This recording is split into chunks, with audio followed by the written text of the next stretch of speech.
Howdy folks, and welcome back to World of Warships with Rear Admiral Jingles. Here's today's obligatory clickbait picture of young Akazuki the kitten, this time when she was only 6 weeks old.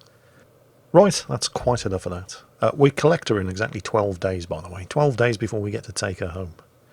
I can't wait. Anyway, back to the video. Those of you who do not like Flambass are pretty much shit out of luck today. You might recall in last week's Try Hard 3, Try Hard with a Vengeance video, 7 kills in the Bart wasn't quite enough for him to carry his team kicking and screaming to victory. He actually sent me 2 Bart replays in one package. This is the other one. I think it's fair to say that Flambass really likes his Bart.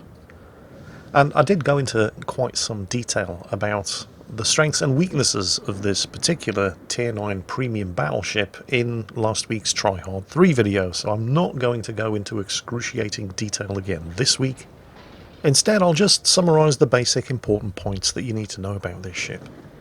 First, 380mm guns. 15-inch guns, Tier 9 battleship. Because those guns cannot overmatch 27mm of armour, but can overmatch 25mm of armour, it's kind of important that you understand the armour penetration overmatch thresholds and you have a rough idea of the kind of bow and stern armour on the ships that you're facing. Because firing armour piercing at everything isn't always going to work in this ship. The other thing about the Bart is it has pretty much 32mm of armour everywhere, which means it takes a lot of high explosive damage from battleships, heavy cruisers, and light cruisers with the IFHE skill. The other fairly important thing to take into account with the Bart is to do with its secondaries. Now, it does have a lot of secondary gun batteries. However, most of them are situated to the rear of the ship, which is a bit of a problem, but the biggest problem is that most of them are only 100mm in caliber. And 100mm guns, firing high explosive shells, can only penetrate 16mm of armour, which means that most of the Bart's secondaries are going to struggle to do any kind of direct damage even to the kind of destroyers that it's going to face, although they can still set fires. So, bearing all of this in mind, why the hell would anybody want to play the Bart? Well, it does have a couple of fairly important things going for it as well. First, it's really fast, and it gets a speed boost. Secondly, while the guns may only be 15-inch or 380mm, it does have a reload booster. And despite the evidence of your own eyes that you're currently witnessing, believe it or not, the guns are actually fairly accurate. But RNGesus giveth, and RNGesus taketh away. However, having gotten incredibly lucky, that enemy Neptune up there, and yes, he has launched torpedoes against the friendly Des Moines up ahead, who is in a very, very bad position, caught in open water like that, with a whole bunch of enemy ships shooting at him. The Neptune believes that he's invincible, having gotten away with it the first time. Not quite sure why that Des Moines, faced with imminent death, isn't using his radar, but Flambass's team is blessed with the rarest of beasts, a radar Minotaur, and he is using his radar. And he's caught the Neptune flat-footed, trying to pull the same gag going in the other direction. And the Neptune is about to find out the hard way that he's not quite as invincible as he may have been led to believe. Kill number 1, first blood, devastating strike. Good start. The Des Moines up ahead is doing his very, very best to become one with the island up ahead of him, which, considering that if he was to go any further forward, he'd be sailing straight into a crossfire from an Alsace, a Herugamo, a Grosser Kurfürst, a North Carolina, a Bart and an Henri IV seems like a very, very good idea. And Flambass, very conscious of the fact that those same 6 enemy ships are waiting around the corner of this island, potentially for him as well, and his only backup and support over here, aside from the Des Moines, who's probably not in any rush to stick his face out, aside from him, the only other support here is an Henri, just a couple of kilometres behind him to the northwest. So nice and easy does it, everything looks clear. No doubt those 6 enemy ships are all clustered just waiting for that Des Moines to poke his nose out and chipping away at his health with whatever parts of the ship become visible. The Des Moines just used his own radar. The radar didn't really tell us anything we didn't already know, but it has at least confirmed 2 things. First, Flambass is free to accelerate and get behind the cover of the second island up ahead, and it's also pinpointed the location of the enemy Herugamo, who is on perilously low health and under fire, after kicking the friendly Tashkent to death. And since Harugamos are incredibly dangerous destroyers and should always be shot at whenever possible, Flambass is only too happy to oblige, particularly since it also secures his second kill. By some miracle, the Des Moines is still alive, probably because the Jean Bart on the enemy team is trying to overmatch his 27mm bows with his 380mm guns, and that doesn't work, does it? Meanwhile, enemy Henri up ahead offering up a very juicy broadside, but just at the last second he turns away, which means most of these 15-inch shells are going to ricochet harmlessly off his angled belt armour. So that was kind of unlucky. On the other hand, he's firing armour-piercing back at a bow-tanking battleship, so Flambass in return is only really suffering negligible superstructure damage. For a brief second there it looked like the Henri was thinking about turning and broadsiding, but no, he's decided that would be an incredibly bad idea, and is instead border-humping his way to relative safety. This of course is when the Grosse Kurfürst and the North Carolina arrive. Now, while it may be that none of these ships have guns of a large enough caliber to overmatch the Jean Bart's bow armour, they can still fling enough lead in his direction to chip away at and seriously damage his health. Ooh. Now this North Carolina, oh dear, oh dear, oh dear.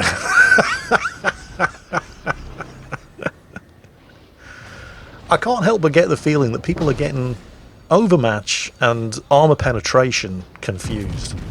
Yes, a 380mm gun cannot overmatch 32mm of armour, but that doesn't mean it can't penetrate 32mm of armour.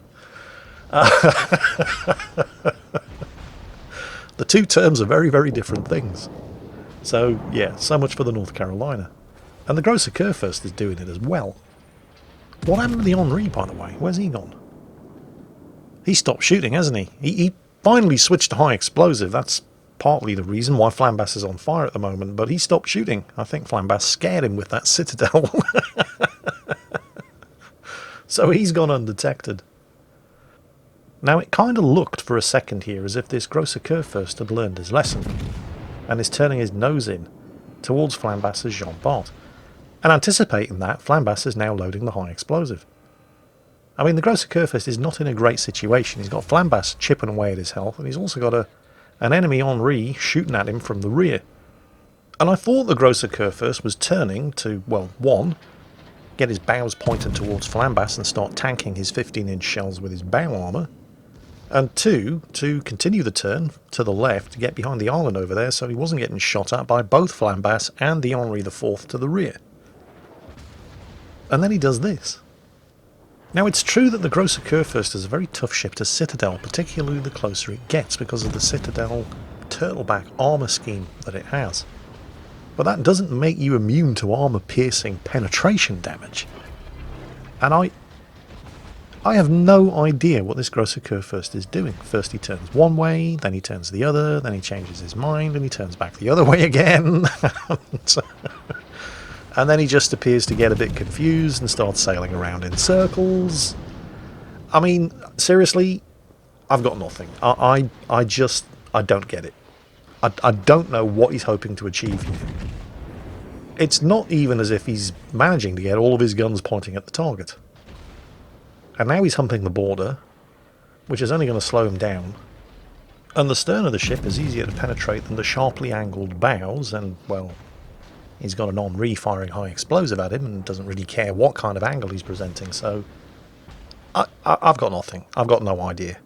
Similarly, I have absolutely no idea what this enemy Jean Bart appears to think he's doing. Remember, this is a ship that has all of its main battery firepower in the front of the ship. There is absolutely no reason whatsoever to sail out broadside on at point blank range against an enemy battleship. But if you're determined to do it, we're not going to stop you. You fill your boots, son. Meanwhile, the supporting act going on in the background, the friendly Henri has just died, but did manage to get his torpedoes away. And those torpedoes have sunk the enemy Henri, so yeah, Flambass was paying careful attention to that and was getting very, very anxious and is about to send a compliment to the friendly Henri for saving his ass just as soon as he finishes off this. What are you doing? Why are you now turning away? You know that all of your guns are in the front, right? And your secondaries are mostly only 100mm and at best are only going to set fires without doing any damage. What the hell are you doing? On what planet does this make any kind of sense? So, that sudden rush of shit to the brain from the Jean Bart, accompanied by the equally sudden rush of shit to the brain from the North Carolina earlier, who did more or less exactly the same thing, means that Flambass is now on 183,000 damage. And now it's back to the grosser curve first. Yeah, you thought we'd forgotten about him, didn't we? Look at this.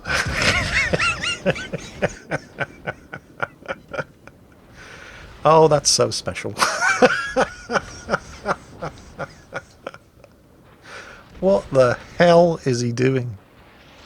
You know, believe it or not, I don't actually like... Well, I do, but I don't want to just laugh at people, just for the sake of laughing. Sometimes there's a method to the madness. You may not understand why somebody's doing what it is that they're doing. You may not be in possession of all of the facts, or you may be watching somebody who isn't in possession of all of the facts, and is basically just reacting as best to the facts that are at their disposal. But sometimes it's just this. There's nothing, absolutely nothing about what you're watching that can be put down to logic, sense, or any kind of plan, and you're just looking at somebody who's basically rolling their face all over their keyboard, possibly having a great time doing it, but and not being terribly effective. And I think that's probably the kindest thing I can say about that grosser curve first. Remember, kids, anybody can make it to tier 10 in a wargaming title. It's just a question of how many games you're prepared to lose on the way. Oh, wow. That was pretty special. Does it make me a bad person that I find that funny? Oh, Jingles, you're so mean. That may very well have been a mentally disabled player that you were making fun of. Well, I hope it was. No, wait, hear me out.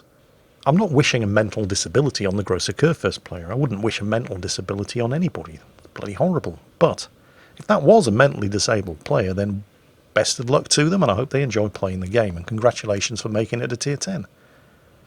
On the other hand, if that was somebody with a full set of working mental facilities playing the game to the best of their abilities, I fear for the future of Western civilization.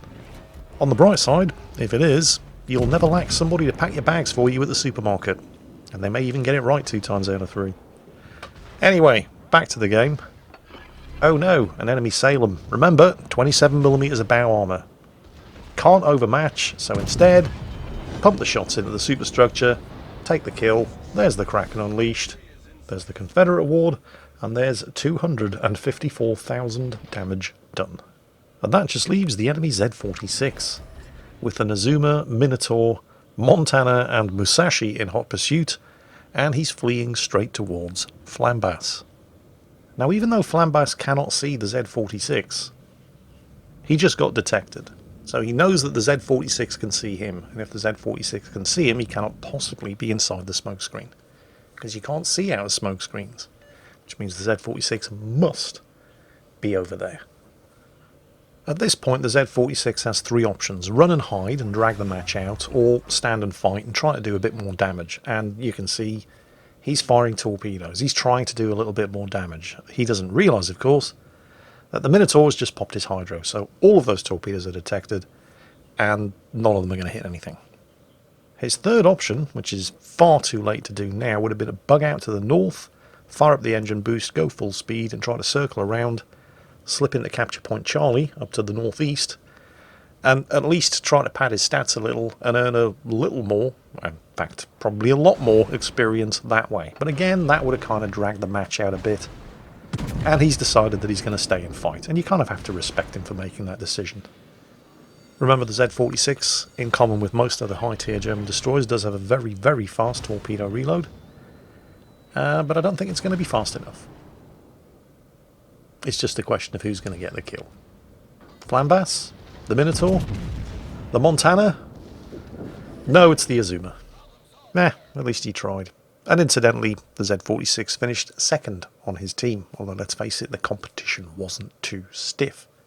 Flambass with over 1 billion credits and nearly 260,000 damage done.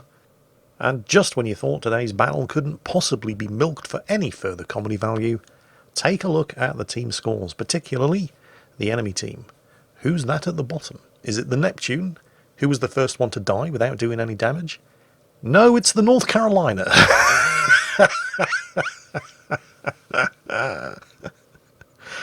Who somehow actually managed to do worse than a ship that was the first one to die without actually doing any damage. Ladies and gentlemen, World of Warships. I hope you enjoyed it, and on that bombshell, take care, and I'll catch you next time.